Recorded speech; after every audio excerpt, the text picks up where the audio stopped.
Mhm. Assalamualaikum warahmatullahi wabarakatuh. Di sini saya akan menjelaskan tentang bagaimana cara kita mencapai sebuah tujuan dan pencapaian-pencapaian yang nyata, atau bisa disebut juga bagaimana cara memecahkan mimpi-mimpi besar menjadi tujuan-tujuan kecil. Anak-anak yang pandai memecahkan masalah tidak hanya memiliki mimpi yang besar, mereka mengejar tujuan besar mereka dengan memecahkan tonggak-tonggak kecil dan bertanya pada diri mereka sendiri, apa yang harus saya lakukan tahun ini, atau dalam 3 bulan ke depan, atau hari ini. Tonggak-tonggak ini yang akan membimbing mereka yang sekiranya menjadi sebuah tolak ukur yang sangat pandai dalam memecahkan masalah menuju mimpi mereka dan membantu menjaga motivasi mereka. Setelah mereka menyusun rencana untuk mencapai mimpi, mereka kemudian mencari cara yang paling efektif untuk mencapai setiap tujuan kecil dan mengambil tindakan yang diperlukan. Jadi dari penjelasan ini bahwa ketika kita memiliki sebuah tujuan atau mimpi yang sangat besar, maka cara untuk menggapainya bukan langsung fokus terhadap mimpi yang besar tersebut, akan tetapi kita pecah menjadi beberapa bagian mimpi kecil atau step by step yang nantinya ujungnya akan berakhir di tujuan atau mimpi yang besar tersebut. Nah, di kelas 3 ini kita akan melihat bagaimana seorang John Octopus, yaitu seorang desainer poster yang hebat dari penggemar jamur, mencoba mencapai tujuannya. John bermimpi pergi ke Hollywood dan menjadi animator serta sutradara film. Jadi seorang John Octopus ini memiliki sebuah keinginan atau sebuah dreams, yaitu menjadi seorang animator serta sutradara film yang bekerja dalam animasi berbasis komputer. Untuk saat ini tujuan pertamanya adalah membeli membeli komputer yang akan membantunya belajar animasi CGI. Nah, bisa dapat kita ketahui dari penjelasan ini bahwa mimpinya seorang John Octopus ini adalah menjadi seorang sutradara film. Akan tetapi John Octopus ini melakukannya dengan cara bertahap. Yang pertama adalah membeli sebuah komputer, di mana dengan komputer ini dia bisa belajar tentang animasi CGI. Nah, kemudian ada proses terbukti untuk anak-anak yang pandai memecahkan masalah untuk menentukan cara mencapai tujuan seperti itu. Yang pertama, langkah pertama itu tetapkan tujuan yang jelas. Langkah kedua, tentukan jarak antara tujuan dan situasi pada saat ini. Yang ketiga, bentuk hipotesis tentang cara menutup celah dan mencapai tujuan. Yang ketiga, 3A atau langkah ketiga poin A, itu daftar sebanyak mungkin opsi dan ide. Jadi ide ataupun opsi-opsi yang kita dapat atau yang kita temukan itu kita daftar atau kita list sebanyak mungkin. Kemudian langkah ketiga yang B, yaitu pilih ide terbaik dari sebagai hipotesis. Jadi dari beberapa opsi ataupun ide yang sudah kita catat tadi, pilih salah satu ide yang terbaik, yaitu nantinya akan dijadikan sebagai hipotesis. Langkah keempat adalah periksa hipotesis dan kembali ke langkah ketiga jika hipotesis terbukti salah. Jadi maksudnya langkah keempat adalah melakukan action terhadap hipotesis yang kita pilih yang menurut kita terbaik. Nah, akan tetapi ketika hipotesisnya kita kerjakan, kita lakukan akan tetapi gagal, maka kita kembali lagi ke poin 3 atau langkah ketiga dan memilih kembali mana hipotesis yang menurut kita terbaik. Yang keempat langkah 4 yang A, yaitu temukan analisis dan informasi yang diperlukan untuk mendapatkan atau menguji hipotesis. Yang 4B, analisis dan kembangkan rencana tindakan. Nah, kemudian mari kita lihat bagaimana proses ini berjalan untuk John. Kita lanjut ke pembahasan. Yang pertama, mimpi besar John dan tujuan pertamanya. Nah, kenalkan, ini adalah cerita dari seorang John. Belum lama ini John pergi menonton film CGI bersama temannya. Nah, dengan Sarah, dan dia sangat menyukainya. Animasi film tersebut sangat bagus dan karakternya terlihat begitu nyata sehingga ia hampir yakin mereka ini benar-benar hidup.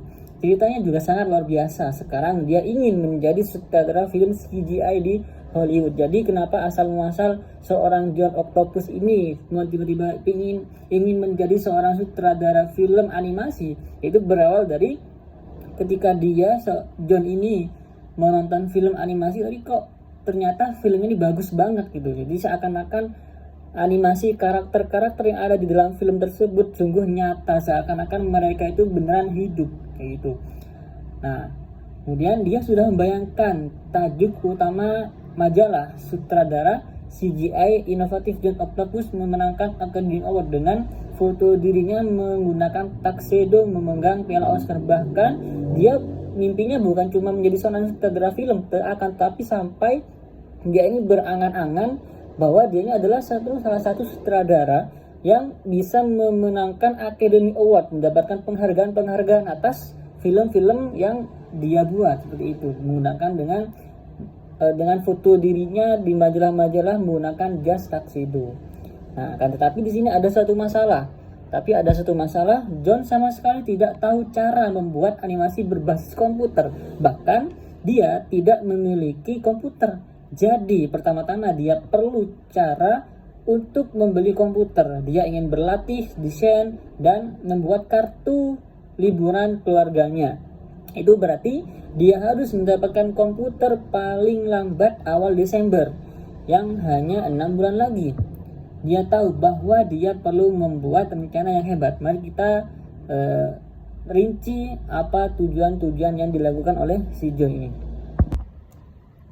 Kita masuk ke langkah pertama, yaitu tetapkan tujuan yang jelas. Langkah pertama John adalah menetapkan tujuan yang jelas. Jadi apa seharusnya tujuannya? Luangkan waktu sejenak dan bayangkan Anda adalah John dan tuliskan di selembar kertas ide Anda untuk tujuan John. Kemudian lihat apa jawaban Anda. Mungkin Anda hanya menulis saya ingin komputer atau beli komputer. Namun ini bukanlah jawaban terbaik dan kurang spesifik. Contoh yang buruk. Ini contoh tulisan yang di kertas ya. Contoh yang buruk, saya ingin beli komputer atau saya ingin komputer. Contoh yang baik, saya ingin membeli komputer Apple bekas seharga $500 dalam 6 bulan tanpa meminjam uang dari orang lain. Nah, ini adalah salah satu contoh tulisan yang baik. Jadi lebih spesifik. Jadi bukan hanya beli komputer saja, tapi disebutkan harganya, mereknya, kemudian batas tujuannya, atau ada time limitnya. Nah, contoh pertama tidak jelas, yang hanya mengungkapkan saya ingin komputer atau beli komputer, karena di situ masih terdapat banyak sekali problem. Komputernya seperti apa, spesifikasi yang kayak apa, kemudian kapan akan dibeli, jadi masih belum jelas. Nah, dalam contoh kedua, rincian ini diperjelas apa yang saya inginkan adalah komputer Apple bekas seharga $500. Kemudian kapan saya menginginkannya? Dalam 6 bulan. Bagaimana saya ingin mendapatkannya? Saya ingin membelinya tanpa meminjam uang dari siapapun. Nah, maka contoh yang kedua atau tulisan contoh yang kedua ini lebih jelas dan lebih terperinci, bahkan sampai ada time limitnya. Nah, kemudian John harus menentukan jenis komputer yang paling sesuai dengan kebutuhannya. Ada banyak jenis komputer di luar sana, beberapa baik untuk mengirim email dan menyusun dokumen saja, yang lain lebih baik untuk penggunaan CGI atau mengedit video. Tetapi mereka bisa lebih mahal. Jadi komputer CGI ini bisa lebih mahal dari komputer atau laptop biasanya.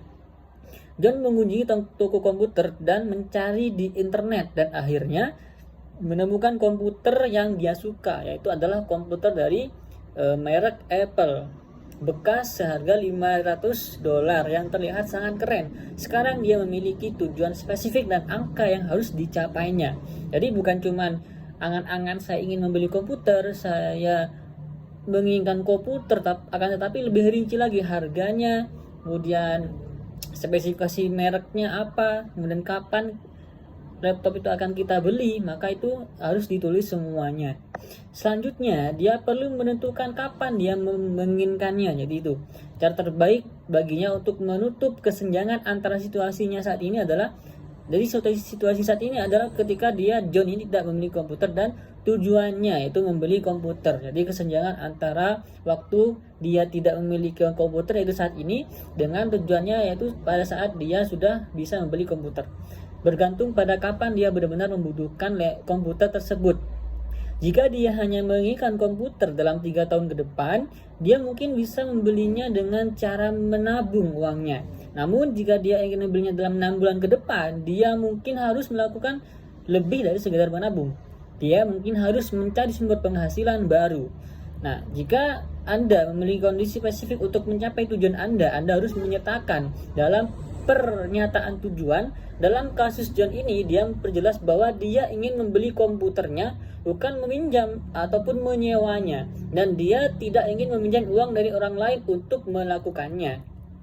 Semakin spesifik tujuannya, semakin spesifik rencana tindakannya. Setiap kali Anda menetapkan tujuan, biasakan diri Anda untuk bertanya, apa yang secara spesifik ingin saya capai, dan kapan saya ingin mencapainya, dan juga kondisi spesifik apa yang saya miliki, kayak gitu. Kita masuk ke pembahasan yang kedua, yaitu langkah kedua, tentukan kesenjangan antara tujuan dan situasi saat ini. Setelah menetapkan tujuan yang jelas, Anda perlu mengidentifikasi kesenjangan antara tujuan Anda dengan situasi Anda saat ini. Jika kesenjangan itu kecil, solusinya mungkin sangat jelas. Namun jika kesenjangannya sangat besar, Anda mungkin harus benar-benar memikirkan bagaimana mencapai tujuan tersebut.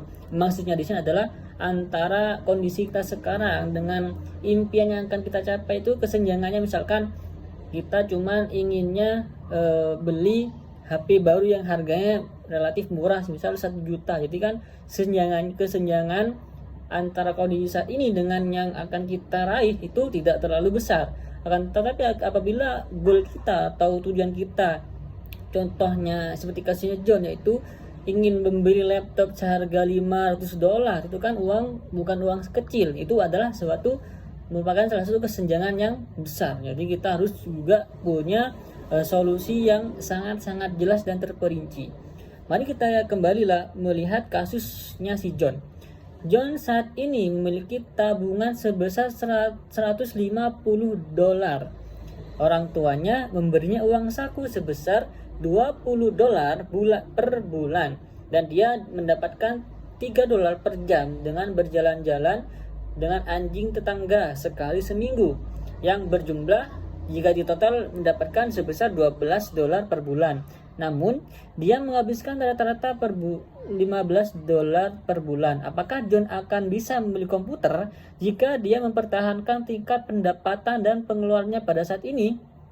Nah, untuk mengetahuinya, dia perlu menghitung tabungan proyeksinya dalam 6 bulan ke depan. Dengan tingkat saat ini, jika jumlahnya lebih dari $500, dia akan bisa membeli komputer tanpa membuat perubahan apapun. Nah, mari kita hitung. Contoh, tabungan proyeksi dalam 6 bulan.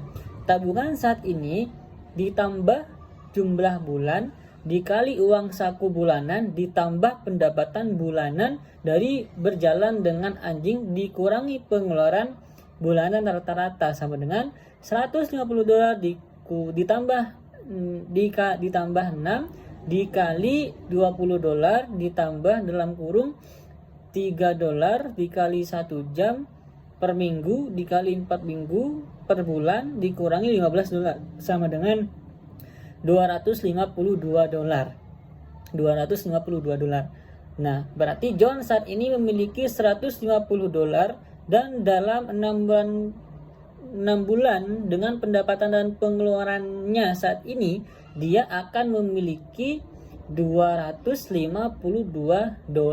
Jadi kurang lebih hampir 50% dari total impian untuk membeli komputer Apple tadi. Jadi kan masih kurang banyak. John menyadari bahwa tabungan proyeksinya atau kira-kira ketika dia menabung selama 6 bulan dengan pendapatan dan pengeluaran yang dia miliki pada saat ini, itu berarti dia tidak akan cukup untuk membeli komputer jika dia pendapatannya tetap tidak berubah dan juga tidak berkurang. Dia harus mencari cara untuk menutupi kekurangan sebesar $248. Dia harus memutar otak bagaimana caranya mendapatkan kurang uangnya ini, misalkan tambahannya seperti itu. Dan kita lanjut ke langkah ketiga yang poin A, yaitu daftar atau membuat list daftar sebanyak mungkin tentang opsi ataupun ide untuk menutupi kekurangan tabungan si John tadi. John sekarang tahu bahwa dia harus melakukan sesuatu yang ekstra untuk menutup kesenjangan ini atau kekurangan dari tabungan tadi. Jadi apa yang harus dilakukan? Luangkan waktu sejenak untuk membuat daftar beberapa ide. Jadilah sespesifik mungkin. Apa yang Anda hasilkan? Apakah Anda bisa memiliki berbagai macam ide? Terkadang sulit untuk keluar dari cara berpikir pada saat ini dalam menghasilkan ide-ide inovatif. Mungkin menggoda untuk membuat daftar seperti itu. Contohnya meminta ibu untuk menambah uang saku pertama. Yang kedua menabung. Yang ketiga membeli tiket lotre. Nah, ide pertama mungkin tidak akan berhasil karena John ingin mencapai tujuannya sendiri, bukan dari bantuan orang lain. Ide kedua cukup spesifik, tidak cukup spesifik. Kemudian ide ketiga tampaknya seperti kemungkinannya sangat kecil. Beberapa orang mungkin hanya menyerah pada titik ini dan memutuskan akan mustahil untuk menghemat uang atau mendapatkan uang tambahan. Namun, dengan menggunakan pohon logika yang diperkenalkan pada saat pelajaran pertama atau di kelas 1, Anda akan bisa menghasilkan berbagai macam ide yang lebih spesifik. Mari kita lihat pohon logika yang telah dibuat John. Oke, di dalam pohon logika tersebut dia memulai dari kiri dengan masalah utamanya adalah bagaimana saya bisa membeli komputer Apple bekas senilai $500 dalam 6 bulan tanpa meminjam dari orang lain. Kemudian dia membagi cabang pertama menjadi meningkatkan pendapatan dan mengurangi pengeluaran. Jadi ada dua cabang di pertama. John memikirkan bagaimana dia bisa meningkatkan pendapatannya, dan dia membuat dua cabang baru, uang dari orang lain dan pendapatan yang dihasilkan sendiri.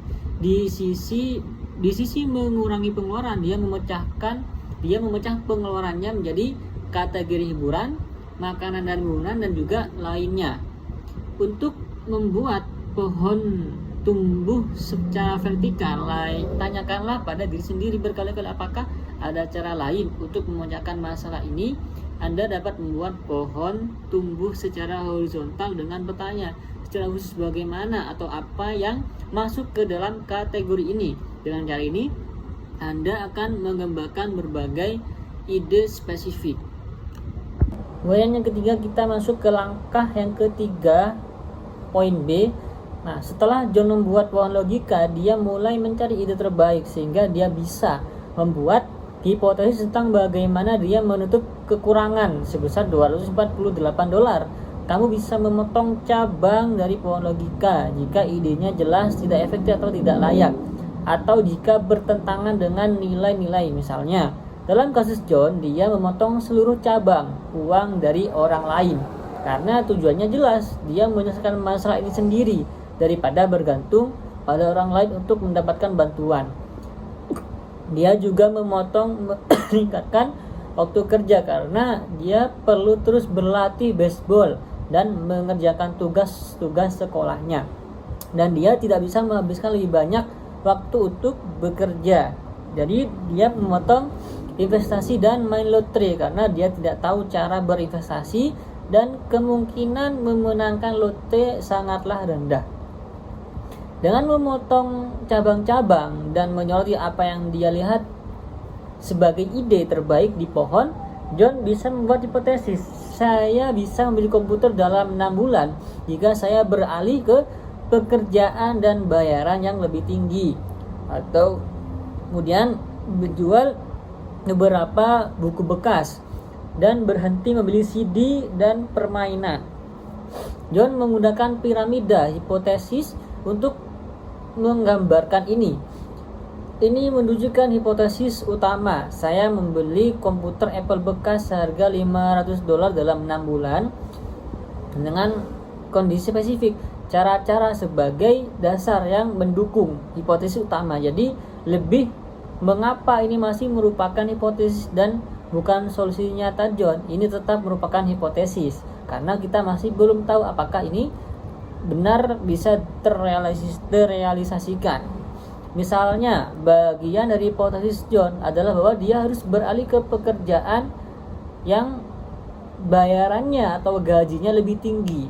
Dia berpikir ini mungkin karena dia mendengar bahwa salah satu temannya si Kevin mendapatkan pekerjaan dengan bayaran atau gaji $8 per jam. Namun John tidak tahu pekerjaan apa yang sebenarnya dimiliki seorang Kevin. Apakah dia memiliki kemampuan untuk melakukan pekerjaan yang sama dengan Kevin, dan apakah pekerjaan seperti itu akan ada atau tersedia. Tetapi ketika kamu menetapkan hipotesis dan alasan yang jelas, kamu lebih mampu mengumpulkan informasi dan melakukan analisis secara efisien serta mengetahui apakah hipotesismu benar. Kita masuk ke pembahasan tentang kotak alat pemecahan masalah atau piramida hipotesis. Piramida hipotesis adalah alat yang bagus untuk menyusun argumenmu, menggunakannya untuk memperjelas kesimpulan dan alasanmu sebelum mengumpulkan data, dan menganalisis akan meningkatkan produktivitasmu secara dramatis. Ini juga berguna untuk mengkomunikasikan hipotesismu kepada orang lain.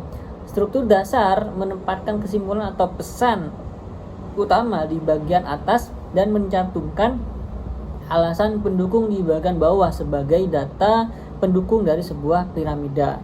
Mari kita coba beberapa contoh dan lihat bagaimana cara kerjanya.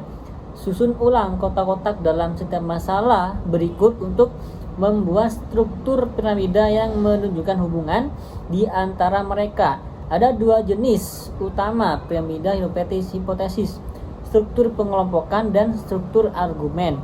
Masalah satu di atas adalah contoh struktur pengelompokan. Kesimpulannya, sekolah itu menyenangkan, didukung oleh ide-ide terpisah tetapi koheren seperti olahraga sekolah menyenangkan, waktu makan siang menyenangkan, dan kelas menyenangkan. Data pendukung bisa berupa jawaban atas pertanyaan seperti mengapa, bagaimana, apa yang ditanyakan tentang blok argumen di bagian atas piramida.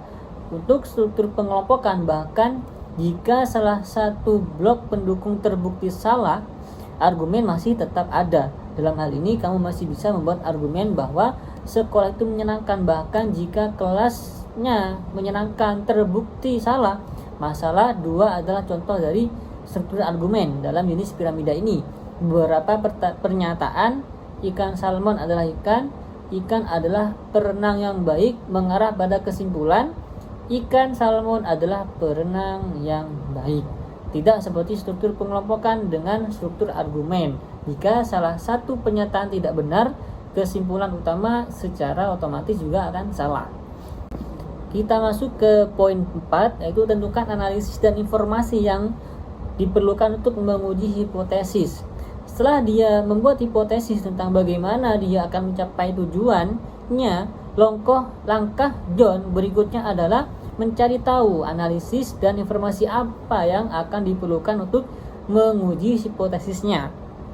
Seperti yang kamu lihat di bawah ini, John menggunakan rencana desain pemecahan masalah untuk memperjelas masalah, hipotesis dan alasannya, serta analisis dan informasi yang diperlukan untuk menguji hipotesis pertamanya. Saya bisa mengurangi sebagian besar pengeluaran saya jika saya berhenti membeli CD dan permainan. John memutuskan untuk menganalisis pengeluarannya selama 3 bulan terakhir. Dia membuat daftar pembeliannya dari tanda terima, menggunakan ingatannya untuk mengisi kekosongan. Dengan memisahkan pembeliannya ke dalam kategori, dia akan mendapatkan gambaran yang lebih baik tentang apa yang dikurangi dan seberapa besar dampaknya. Dia datang dengan rencana tindakan serupa untuk hipotesis lainnya seperti yang ditunjukkan dalam rencana desain di atas. Sekarang jelas apa yang harus dia lakukan. Pemecahan dan identifikasi pengeluaran. pencarian aset yang dapat dijual dan penelitian harga jual, wawancara tentang bayaran pekerjaan paruh waktu dengan teman-teman, wawancara tentang ketersediaan pekerjaan paruh waktu dan dengan tenaga kerja. Poin 4B, analisis dan kembangkan rencana aksi.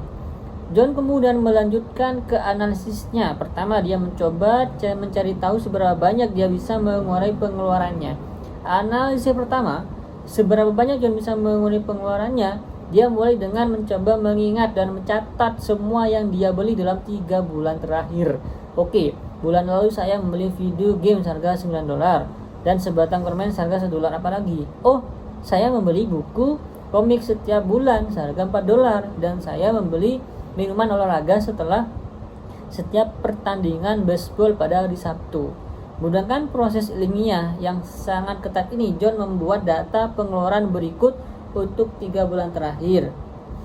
Selanjutnya, dia mencari tahu berapa banyak yang dia habiskan rata-rata setiap bulan untuk setiap jenis pembelian dan membuat bagan seperti berikut. Ketika dia melihat bagan pie, John menyadari bahwa hipotesisnya bahwa dia bisa mengurangi sebagian besar pengeluarannya dengan tidak membeli CD dan video game adalah salah.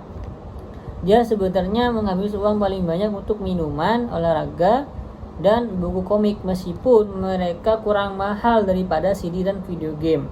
Dia membelinya jauh lebih sering. Jadi dari pernyataan ini yang dia anggap sebenarnya atau yang pengeluaran terbesarnya adalah membeli video game dan CD adalah salah satu pengeluaran yang besar atau berdampak terhadap pengeluarannya, ternyata ketika dia analisis ternyata itu adalah salah.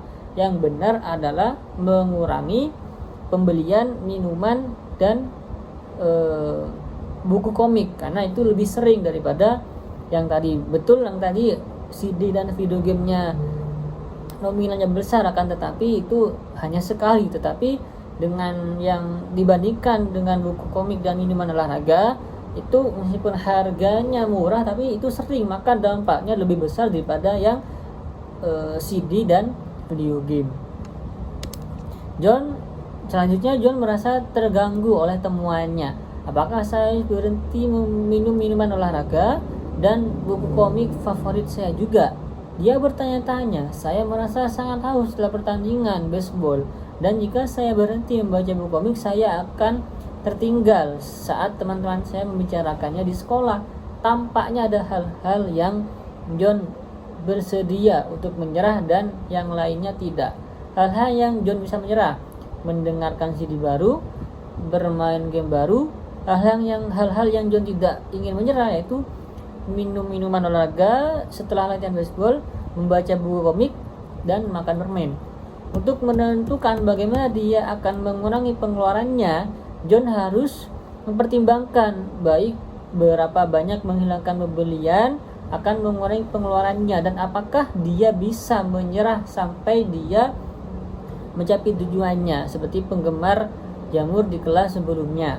John menggunakan matriks untuk mengorganisir pikirannya. Seperti yang kamu lihat, dia mengurutkan pengeluaran rata-rata per bulan pada sumbu vertikal. Pada sumbu horizontal, dia menempatkan item yang tidak bisa menyerah di sebelah kiri dan item yang dia bisa menyerah di sebelah kanan. Ketika dia memplot pembelian-pembelian tersebut pada matriks, dengan segera menjadi jelas bahwa dia harus membeli CD dan video. Dia harus berhenti membeli CD dan video game. Mereka jatuh di kotak kanan atas, yang berarti mereka mudah untuk ditinggalkan dan memiliki dampak besar pada pengeluaran bulanannya.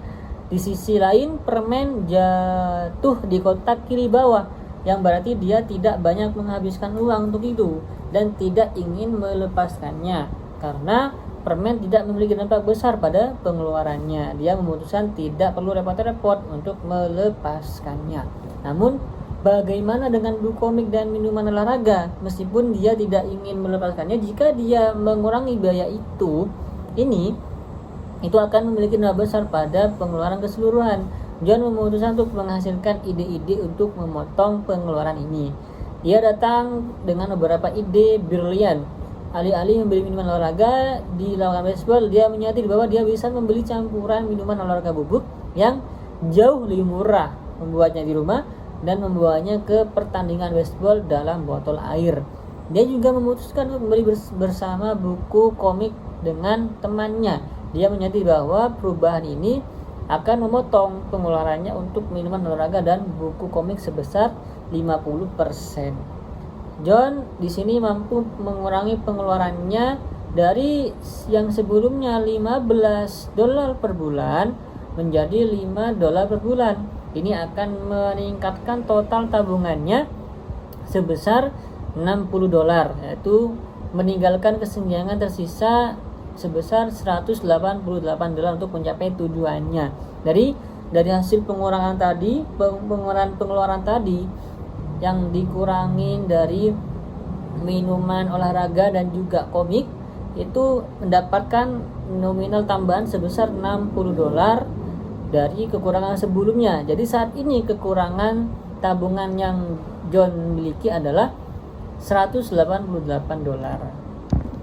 Kemudian analisis kedua, berapa banyak John bisa dapatkan dengan menjual aset yang tidak perlu. Nah, John masih harus menutup kesenjangan tersisa sebesar $188. Jadi dia mencari di kamarnya dan ruang bawah tanahnya untuk menemukan barang-barang yang dia dan keluarganya tidak lagi butuhkan. Dia mulai dengan kamarnya. Dia menemukan selompok buku komik dan kamus yang belum pernah dia gunakan. Dia memeriksa situs web buku bekas dan menemukan bahwa dia bisa menjual buku-buku ini seharga $25. Selanjutnya, dia turun ke ruangan bawah tanah menggeser-geser sarang laba-laba. Dia menemukan tas golf yang ayahnya menangkan dalam acara perusahaan, sarung tangan baseball yang dulu dia gunakan ketika masih di sekolah dasar, dan sekelompok pakaian lama yang tidak lagi muat. Si John berkata, sepertinya tas golf ini bisa dijual dengan harga yang cukup tinggi. Pikir John, saya cukup yakin ayah saya memiliki satu lagi yang sudah dia gunakan. Biarkan saya tanyakan kepada ibu apakah saya bisa menjualnya. Sarung tangan baseball dan pakaian lama ini akan cocok dengan adik laki-laki teman saya dan dengan sempurna. Bukankah saya berikan ini kepadanya? Biarkan saya memberikan ini kepadanya. Saya pikir dia akan senang. Ibu John memberinya lampu hijau, bahkan dia berterima kasih kepadanya karena membersihkan ruang bawah tanah. Itu sangat berantakan di sana, katanya padanya. Kami memiliki begitu banyak barang yang tidak pernah kami gunakan. John melompat kegirangan. Dia berlari ke toko perlengkapan. Mereka menawarkan sebuah tas golf dengan harga $25. Jadi itu $25 untuk buku-buku dan $25 untuk tas golf bagus, kata John. Sekarang saya telah menutup kesenjangan dengan tambahan $50. Jadi dia masih memiliki atau tersisa $138 lagi. Sekarang dia perlu menemukan pekerjaan dengan bayaran lebih tinggi untuk menutup sisa kesenjangan. Nah, kita masuk ke analisis yang ketiga. Berapa banyak John bisa meningkatkan pendapatannya dengan beralih pekerjaan? John memulai dengan bertanya kepada 5 temannya tentang pekerjaan paruh waktu apa yang mereka lakukan dan berapa banyak mereka dibayar. Berikut yang dia temukan. Akhirnya John bertanya terhadap 5 temannya. Nah, di dalam tabel di situ ada 5 teman. Yang pertama Juan. Saya seorang babysitter untuk keluarga di lingkungan saya dengan bayaran $3 per jam. Buran Vipin, saya bilingual bahasa Jepang dan Inggris karena saya dulu tinggal di Jepang. Saya mengajar bahasa Jepang di pusat komunikasi dengan bayaran $6 per jam. Kemudian Javier, pekerjaannya adalah aku suka anjing tapi orang tuaku tidak mengizinkanku memeliharanya. Bibiku mengizinkan aku mengajaknya jalan-jalan Aku bilang padanya tidak perlu membayarku, tapi dia bersikeras. Si Jafir ini mendapatkan $2 dengan mengajak anjing bibinya berjalan-jalan. Kemudian Kevin, dengan pekerjaan saya merancang situs web untuk bisnis ayah saya dan menyebarkan berita. Saya mengembangkan beberapa situs secara bersamaan. Nah, itu bayarannya $8 per jam, dengan bayaran $8 per jam. Kemudian Pil, saya mengajak anjing tetangga saya jalan-jalan, tetapi dia tidak membayar saya dengan harga yang tinggi, yaitu sama $2 per jam, sama dengan bayarannya si Javier. Dari kesimpulan di atas, luangkan waktu sejenak untuk mempertimbangkan respon ini. Apa kesimpulan yang bisa kita tarik? Di sini pada saat ini John menyadari bahwa Anda memiliki kemampuan khusus seperti keahlian desain web atau kemampuan berbahasa asing. Anda bisa menghasilkan $6 hingga $8 per jam. Bayaran tampaknya kurang jika Anda tidak memiliki keahlian khusus. Dia juga menyadari bahwa $3 per jam yang dia dapatkan untuk jasa jalan-jalan anjing tidak terlalu buruk. Penjalan anjing di lain hanya dibayar $2 per jam.